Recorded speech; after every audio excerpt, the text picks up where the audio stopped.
Hello दोस्तों, आज मैं आपको कहानी सुनाऊंगी जादुई उड़ने वाले पिज़्ज़ा की। तो चलिए देखते हैं उड़ने वाला पिज़्ज़ा कैसा होता है।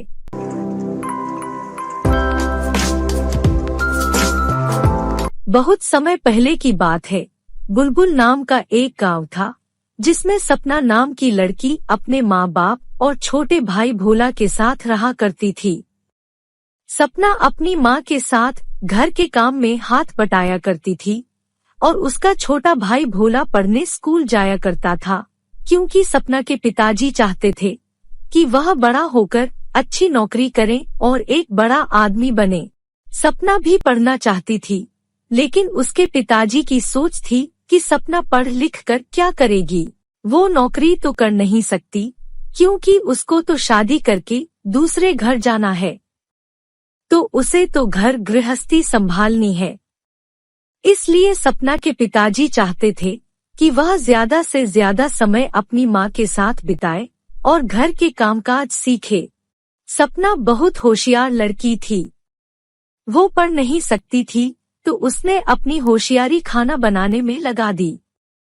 वह अपनी माँ के साथ तो खाना बनाना सीखती ही थी, लेकिन अपने पिताजी के फोन से देखकर अच्छी अच्छी डिश बनाना भी सीखा करती थी, क्योंकि सपना अपने पिताजी को दिखाना चाहती थी कि लड़कियां भी लड़कों से कम नहीं होती, वह भी बहुत कुछ कर सकती हैं। एक दिन सपना के माँ बाप की एक हादसे में मौत हो गई। अब सपना और उसका छोटा भाई भोला दोनों अनाथ हो गए और उनके घर की जिम्मेदारी उठाने वाला कोई नहीं रहा। क्योंकि भोला तो पढ़ने जाया करता था, वह तो कुछ नहीं जानता था और सपना भी पढ़ी लिखी नहीं थी, लेकिन बड़े होने के नाते भोला और घर की सारी जिम्मेदारी सपना के कंधों पर ही थी। अब सपना सोचने लगी कि कैसे वो घर की और अपने भाई भोला की पढ़ाई की जिम्मेदारी उठाने के लिए पैसे कमाए। तब उसे याद आता है कि उसने अपने पिताजी के फोन से बहुत अच्छी अच्छी डिशेस बनाना सीखा था, तो क्यों ना वो किसी अच्छी डिश की स्टॉल लगाए। अगले दिन सपना अपने माँ पिताजी के कुछ जमा पैसों से बाजार जाकर पिज़्ज़ा बनाने का सामान खरीद लाती है और पिज़्ज़ा बनाना शुरू करती है। सपना का पिज़्ज़ा गांव वाले खरीदने लगे और धीरे धीरे सपना की पिज़्ज़ा स्टॉल अपने गांव से दूसरे गांव तक बहुत मशहूर हो गई।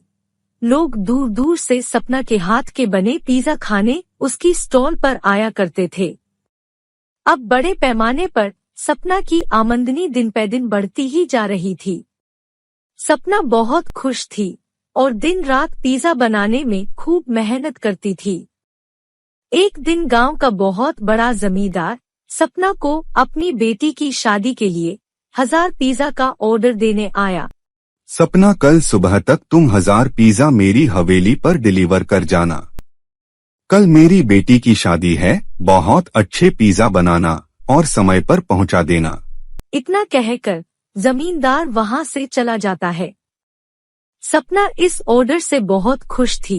वो तुरंत 1000 पिज़्ज़ा के ऑर्डर को बनाने में जुट जाती है और शाम तक सपना सारे पिज़्ज़ा तैयार कर लेती है। फिर रात को खुशी से चैन की नींद सो जाती है। लेकिन अगले दिन सुबह जब सपना उठती है तो उसने देखा कि कोई उसके सारे पिज़्ज़ा खराब कर गया है और जो उसकी पिज़्ज़ा डिलीवरी साइकिल है वह भी किसी ने तोड़ दी है। अब सपना बहुत जोर जोर से रोने लगती है। अब मैं सही समय पर डिलीवरी कैसे करूंगी? ऐसे तो मेरी पिज़्ज़ा स्टॉल बदनाम हो जाएगी, फिर मुझसे कोई पिज़्ज़ा नहीं खरीदेगा।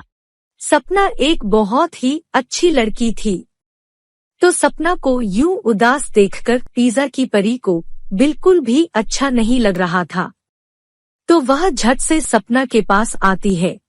सपना, तुम मत रो, मैं तुम्हारी मदद करूंगी। ये लो, यह एक जादुई उड़ने वाला पिज़्ज़ा है जो हवा में उड़ते उड़ते तुम्हारे लिए चंद मिनटों में ढेर सारे पिज़्ज़ा बना देगा, और तुम्हें कोई और जरूरत होगी तो यह तुम्हारी उसमें भी मदद करेगा। इतना कहकर पिज़्ज़ा की परी गायब हो जाती है और वह जादुई उड़ने वाला पिज़्ज़ा अपने जादू से कुछ ही मिनटों में 1000 पिज़्ज़ा बना देता है। यह देखकर सपना बहुत खुश हो जाती है। लेकिन अब वो सोचती है, पिज्जा तो बन गए, लेकिन अब मैं इन पिज्जाओं को जमींदार के घर सही समय पर कैसे पहुंचाऊंगी? मेरी साइकिल तो पूरी टूट चुकी है। तभी अचानक से वह जादुई उड़ने वाला पिज्जा बहुत बड़ा हो जाता है और अपने जादू से सपना के सारे पिज्जा को अपने ऊपर रख लेता है और सपना को भी अपने ऊपर बैठा लेता है। फिर सपना को पिज्जाओं के साथ उड़ाकर जमींदार की हवेली ले जाता है और सपना की पिज्जा डिलीवरी सही समय पर करा देता है। सपना बहुत खुश थी और जमींदार उसे खुश होकर बहुत सारे पैसे देता है। लेकिन अब सपना जानना चाहती थी कि गांव वालों के सामने उसकी छवि खराब करने के लिए उसके पिज्जा आखिर खराब किसने किए। इसमें वो जादुई पिज्जा की मदद लेती है। तो जादुई उड़ने वाला पिज्जा उसे खुद पर बिठाकर उसकी चचेरी बहन अंजलि के पास ले जाता है। तब सपना अपनी चाची और अंजलि को बात करते सुनती है। माँ, हमने तो सोचा था कि वो दोनों बहन भाई अपने माँ बाप के मरने के बाद भूखे मर रहे होंगे, लेकिन वो तो पैसों में खेल रहे थे, इसलिए मैंने उस सपना के सारे पिज्जा खराब कर दिए। अब उसकी पिज्जा स्टॉल बदनाम हो जाएगी और कोई उसके पिज्जा नहीं खरीदेगा। ये सुनकर सपना को बहुत गुस्सा आता है। एक तो ऐसे बुरे हालात में हमसे पला झाड़ लिया, ऊपर से अब हम चैन से खा रहे हैं, तो वो भी इनसे नहीं देखा जा रहा। इनको तो अभी सबक सिखाती हूँ। इतना कहकर सपना जादुई उड़ने वाले पिज्जा की मदद से दोनों माँ बेटी को सजा देती है और अपनी पिज्जा स्टॉल पर उनसे वेटर का काम करवाती है। और अब सपना का काम पहले से भी और ज्यादा अच्छा हो जाता है। तो देखा दोस्तों आपने, आखिरकार सपना ने अपने पिताजी को दिखा ही दिया कि लड़की हो या लड़का, मेहनत करने वालों की कभी हार नहीं होती। तो दोस्तों आज के लिए इतना ही। अब मिलूंगी आपसे अगली कहानी के साथ। धन्यवाद।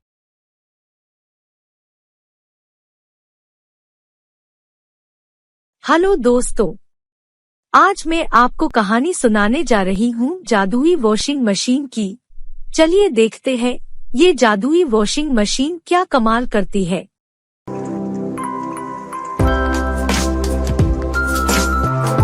एक बार की बात है, मॉडर्न टाउन नाम के शहर में आरव और आरती नाम के दो पति पत्नी रहते थे। आरती को हाथ से कपड़े धोना बिल्कुल पसंद नहीं था। वह हर रोज आरव से कहती थी, सुनिए ना, मेरे लिए कपड़े धोने वाली वॉशिंग मशीन ला दीजिए, अब मुझसे और हाथ से कपड़े नहीं धुलते। आरव बहुत कंजूस था, तो वो हमेशा पैसे की वजह से आरती से कोई ना कोई बहाना करके उसे टाल देता था या उस पे गुस्सा करके उसे शांत कर दिया करता था। आरती आरव के बर्ताव से दुखी होती थी, लेकिन फिर खुद को समझाकर हाथ से ही कपड़े धोने लगती थी। एक दिन आरती की पड़ोसन सीमा उसे रास्ते में मिलती है। सीमा ने आरती को बताया कि वो हाल ही में एक ऑटोमेटिक वॉशिंग मशीन लेकर आई है। अब तो सीमा जब भी कभी आरती को घर के बाहर देखती तो अपनी ऑटोमेटिक वॉशिंग मशीन की खूब बड़ाइयां करती। एक शाम सीमा आरती के घर आती है और आते ही फिर से अपनी ऑटोमेटिक वॉशिंग मशीन की बड़ाइयां करना शुरू कर देती है। तुमको पता है आरती, जब से मैंने वो ऑटोमेटिक वॉशिंग मशीन ली है, तब से मुझे कपड़े धोने में बिल्कुल भी मेहनत नहीं करनी पड़ती। बस मशीन में गंदे कपड़े डालो और सीधा सूख कर ही बाहर आते हैं। यह सुनकर आरती एक पल को दुखी तो बहुत होती है कि काश उसके पास भी ऐसी कोई मशीन होती तो उसको कपड़े धोने में इतनी मेहनत नहीं करनी पड़ती। लेकिन दूसरे ही पल आरती के चेहरे पर हल्की सी मुस्कान आ जाती है, क्योंकि आरती बहुत ही साफ और नेक दिल की इंसान थी। वो किसी से भी जलन की भावना नहीं रखती थी। वो हमेशा यही सोचती थी कि जो उसके पास है वो उसके नसीब का है और जो सामने वाले को मिला है वो उसको उसके नसीब से मिला है। यह सोचकर वो खुद को तसल्ली देती थी। कुछ दिनों बाद आरव का काम बहुत अच्छा हो जाता है। उसके पास बहुत सारा पैसा आने लगता है तभी उसी दौरान आरती का जन्मदिन पड़ता है। तो आरव आरती से पूछता है, आरती, तुमको अपने जन्मदिन पर क्या चाहिए? इस बार जो तुम कहोगी मैं तुमको वही तोहफा दूंगा। क्या सच में? मुझे तो वही कपड़े धोने वाली ऑटोमेटिक वॉशिंग मशीन चाहिए। क्या आप मुझे लाकर दोगे? हाँ सच में, मैं तुमको यही तोहफा दूंगा जो तुमने कहा। चलो अभी लेने चलते हैं। इसके बाद वह दोनों बाजार के लिए निकल जाते हैं और एक बहुत ही सुंदर ऑटोमेटिक वॉशिंग मशीन घर लेकर आते हैं। आज आरती बहुत खुश थी। जो चीज उसे चाहिए थी वह उसे मिल गई थी। अगले दिन आरती के घर में धोने के लिए बहुत सारे कपड़े इकट्ठे होते हैं। तो आरती सोचती है कि आज तो वो अपनी नई वॉशिंग मशीन से ही कपड़े धोएगी। लेकिन जैसे ही आरती कपड़ों को उठाने के लिए हाथ बढ़ाती है, वैसे ही सारे कपड़े अपने आप हवा में उड़ने लगते हैं और उड़ते हुए वॉशिंग मशीन में चले जाते हैं। कपड़ों के अंदर जाते ही वॉशिंग मशीन का दरवाजा बंद हो जाता है और वॉशिंग मशीन अपने आप चलने लगती है। थोड़ी देर बाद वॉशिंग मशीन का गेट खुलता है और सारे कपड़े प्रेस और तय किए हुए वॉशिंग मशीन से उड़ते हुए बाहर आकर अलमारी में रख जाते हैं। यह सब देखकर आरती बहुत हैरान हो जाती है और सोचने लगती है, ऑटोमेटिक वॉशिंग मशीन में तो कपड़े हाथ से ही डालने पड़ते हैं। कपड़े उड़कर तो नहीं जाते। फिर यह मशीन ऐसा कैसे कर पा रही है? और इस मशीन को कैसे पता चला कि मैं कपड़े धोना चाहती हूँ? मेरे तो कुछ समझ नहीं आ रहा, ये हो क्या रहा है?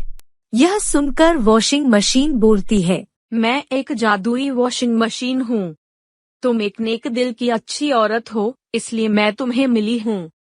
अब तुम्हें कपड़े धोने के लिए जरा सी भी मेहनत करने की जरूरत नहीं है। आरती ये बात सुनकर बहुत खुश हो जाती है और जादुई वॉशिंग मशीन को गले से लगा लेती है।